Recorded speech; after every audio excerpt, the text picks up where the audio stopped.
બગદાણામાં કોળી સમાજના આગેવાન નવનીત બાલદિયા પર હુમલાની ઘટનાના પડઘા ગુજરાતભરમાં પડ્યા હતા. તે ઘટનાની શાહી હજી સુકાઈ નથી. ત્યારે ગીર સોમનાથના ઉનામાં વધુ એક કોળી સમાજના યુવક પર હુમલાનો બનાવ સામે આવ્યો છે. જોકે મોટરસાઇકલ મૂકવા જેવી બાબતે આજે રણજીત બાંભણિયા નામના ફરિયાદી હતા. તેઓ ફોર વ્હીલ લઈને જઈ રહ્યા હતા. તે દરમિયાન બોલાચાલી થઈ હતી, વિવાદ વકર્યો હતો ને વાત મારામારી સુધી પહોંચી હતી. આ સમગ્ર ઘટના સીસીટીવીમાં કેદ થઈ હતી. આ ઘટનાને લઈને પોલીસ તપાસમાં શું ખુલાસો થઈ રહ્યો છે, શું આક્ષેપ કરી રહ્યા છે ફરિયાદી, વિગતે વાત કરીએ. વૈષ્ણવજન તો તેને કહીએ જે પીડ પરાઈ જાનાને રે. નમસ્કાર દર્શક મિત્રો, નવજીવન ન્યૂઝમાં આપનું સ્વાગત છે. હું છું ફૈઝાન. આજથી થોડાક દિવસ પહેલાં કોળી સમાજના બગદાણાના આગેવાન નવનીત બાલદિયા પર હુમલાની ઘટનાએ ગુજરાતભરમાં ચર્ચા જગાવી હતી. કોળી સમાજ લડી લેવાના મૂડમાં જોવા મળ્યો હતો. ત્યારે આ ઘટનાની શાહી હજી સુકાઈ નથી. ત્યારે ગીર સોમનાથના ઉના તાલુકાના વરસિંગ રોડ પર એક મારામારીનો બનાવ સામે આવ્યો છે, જેમાં રણજીતભાઈ બાંભણિયા નામના કોળી સમાજના યુવકને કેટલાક શખ્સો દ્વારા મારવામાં આવ્યો. હવે સમગ્ર ઘટના એવી છે કે રણજીત બાંભણિયા નામના જે વ્યક્તિ છે તેઓ મિહિર પરમાર નામના તેમના મિત્ર સાથે ફોર વ્હીલ લઈને જઈ રહ્યા હતા. આ દરમિયાન ત્યાં વરસિંગ રોડ પર એક જગ્યા હોય છે, ત્યાં ગાડી પાર્ક કરવાને લઈને મોટરસાઇકલ ચાલક સાથે આજે રણજીત બાંભણિયા છે તેમની બોલાચાલી થાય છે, વિવાદ થાય છે ને વાત માથાકૂટ સુધી પહોંચે છે. જેમાં આ મોટરસાઇકલ ચાલક છે તે અન્ય પોતાના સાગરીતોને બોલાવતા માથાકૂટ થાય છે અને વિવાદ વકરે છે. આ સમગ્ર ઘટનાને લઈને આજે ફરિયાદી છે તેમને ઈજાઓ પહોંચતા તેમને સરકારી હોસ્પિટલ ખસેડવામાં આવ્યા હતા. આ સમગ્ર ઘટનાને લઈને શું કહી રહ્યા છે પહેલાં તો ફરિયાદી તે સાંભળો. મારું નામ રણજીતભાઈ પુનાભાઈ બાંભણિયા. રણજીતભાઈ, તમારી સાથે ગઈ રાત્રે કઈક ઘટના બની છે, શું છે સમગ્ર ઘટના, શું મામલો છે? એ 80 ફૂટના રોડે છે ને, એ લોકો કાયમી 10 15 જણા ટોળું ઓળીને કાયમી સિગરેટ ને દારૂ ને બધું પીતા હોય. હું નથી નીકળો તો મેં કીધું ભાઈ તમે અહીંયા બેઠો માં વયા જાવ ભાઈ. તો એ બધી અવારનવાર મેં 2-3 વાર એ લોકોને કીધેલું હતું. એ લોકો ડાયરેક્ટ સમીર ગેસ એજન્સી પાસે હું પહોંચ્યો મારી ગાડી લઈને, ઇનોવા લઈને. ડાયરેક્ટ આવીને ડાયરેક્ટ મને પેલા ગાડીના કાચ તોડી નાખ્યા, આવીને ડાયરેક્ટ મારવા માંડ્યા મને. બરોબર, મારો વિડીયો બનાવ્યો એ લોકોએ. વિડીયો બનાવીને પછી એ લોકોએ વાયરલ કર્યો. આ સમગ્ર મામલે તમે પોલીસ ફરિયાદ કરી? પોલીસ ફરિયાદ મેં કરી. મેં પોલીસમાં લખાવેલું હતું. મારો ચેન બેન એ બધું એ લોકો લઈ ગયા. બરોબર છે. તો એ લોકો 8 કે 9 જે વિડીયોમાં જોવો તમે, 8 થી 9 થી 10 જણા મને મારે. વિડીયો ઓલા એફઆઈઆર માં એ લોકોએ 3 જણાના જ નામ લખેલા, 3 થી 4 જણા. તમારી માંગણી શું છે રણજીત? મને પૂરેપૂરો આમાં ન્યાય જ મળવો જોઈએ. આપણે સાંભળ્યા હતા ફરિયાદી, તેમણે ગંભીર આક્ષેપો કર્યા છે ને આ ઘટનાક્રમને લઈને મામલો ગરમાયો હતો. સાથે જ જે રણજીત બાંભણિયા સાથે તેમના મિત્ર હતા મિહિર પરમાર, તેઓ શું કહી રહ્યા છે તેમને પણ સાંભળો. નામ? મિહિર પરમાર. મિહિરભાઈ, ગઈ રાત્રે કઈક મારામારીની ઘટના સામે આવી છે યુવાનો વચ્ચે, શું છે સમગ્ર મામલો? સમગ્ર મામલો એ છે કે અમે બે મિત્રો છીએ. અમે જતા હતા ઘર પાસેથી, ત્યાં 80 ફૂટનો રસ્તો છે, ત્યાં આ લોકો બેઠા હતા. એટલે અમે બ્રેક કરીને પૂછ્યું કે ભાઈ તમે કેમ અહીંયા છો, બેઠા છો તમે અહીંયા? તમે તમારા એરિયામાં જાઓ ભાઈ, અહીંયા ન બેસાય.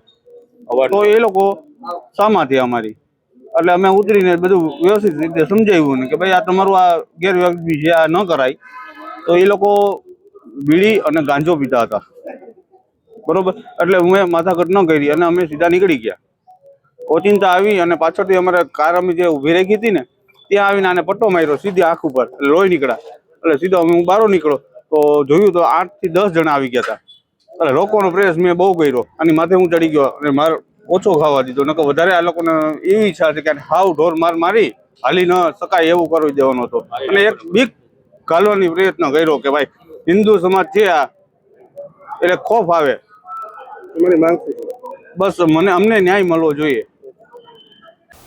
આપણે સાંભળ્યા હતા મિહિર પરમાર નામના વ્યક્તિ, જેઓ પ્રત્યક્ષદર્શી હતા ઘટનાના. આ ઘટના બાદ સ્થાનિક પોલીસ સ્ટેશનમાં ફરિયાદ નોંધવામાં આવી હતી, જેમાં પોલીસે મારામારી તેમજ અલગ અલગ કલમો હેઠળ ગુનો દાખલ કર્યો છે.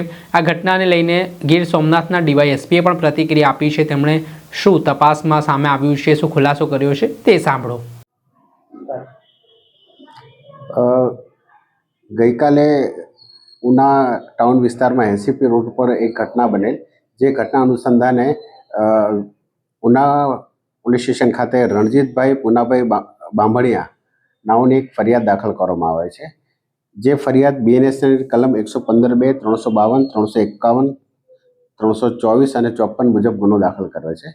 જે બનાવની ઘટના એવી છે કે આ ફરિયાદી રણજીતભાઈ અને એના મિત્ર મિહિર વીરજીભાઈ પરમાર બંને સાંજના આશરે 7 વાગ્યાની આસપાસ પોતાની ઇનોવા કાર લઈ અને 80 ફૂટ રોડ પર ત્યાંથી પસાર થતા ત્યાં રસ્તા પર એક મોટરસાયકલ પાર્ક હતું. જે મોટરસાયકલ કોનું છે શું છે એ બાબતે જે વ્યક્તિ સાથે એમને ચર્ચા થઈ અને એ ત્યારબાદ એમની સાથે માથાકૂટ પણ થવા લાગી અને ત્યારબાદ જે મોટરસાયકલનો ચાલક હતો એણે બીજા પણ અન્ય બે મોટરસાયકલવાળા ઈસમોને બોલાવ્યા અને તે તમામે આ ભેગા થઈ આ ફરિયાદી અને આ મિહિરભાઈને ખૂબ માર્યા અને ત્યારબાદ તેમની જે ઇનોવા કાર હતી એનો કાચ પણ તોડી નાખ્યો અને ત્યારબાદ આ જે સલીમ તેજાના છોકરાને તેઓ મોટરસાયકલ લઈને આવેલા તેઓ ત્યાંથી જતા રહ્યા હતા. આ જે ઘટના બની એ ઘટનાના સમગ્ર સીસીટીવી ફૂટેજના આધારે પોલીસે આરોપીની ઓળખ કરી અને હાલ કુલ 4 આરોપીની ઓળખ પોલીસે કરી છે. જેમાં આર્યન સલીમભાઈ સેલોત, સુફિયાન સલીમભાઈ સેલોત, સોહિલ સલીમશાહ જલાલી, અયાજ અતુલભાઈ મોગલ આ ચારેય આરોપીઓને હાલ પોલીસે રાઉન્ડ અપ કર્યા છે. તેમજ તેઓની હાલ પૂછપરછ ચાલુ છે.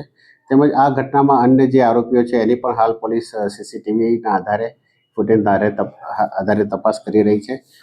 આ જે સમગ્ર ઘટના છે એ ઘટનામાં હાલ પોલીસે ફરિયાદીની પૂછપરછ તેમજ સીસીટીવીને એના આધારે હાલ પોલીસ આમાં એક કલમ BNSની કલમ 109(1), 189(1), 189(2) અને 191(2) કલમ ઉમેરવાની તજવીજ હાથ પોલીસ કરી રહી છે. આપે સાંભળ્યા હતા ગીર સોમનાથના ડીવાયએસપી VR ખેંગર. તેમણે આ ઘટનાને લઈને માહિતી આપી છે. આ ઘટના બાદ પોલીસે ગુનો નોંધીને આરોપીઓની ગણતરીના કલાકોમાં ધરપકડ કરી છે અને હવે તેમની સામે કાયદાકીય કાર્યવાહી પોલીસે તેજ કરી છે. દર્શક મિત્રો, આવા જ નવા વિડીયો સાથે આપણે માહિતગાર કરતા રહીશું, એટલે નવજીવન ન્યૂઝ જોતા રહો.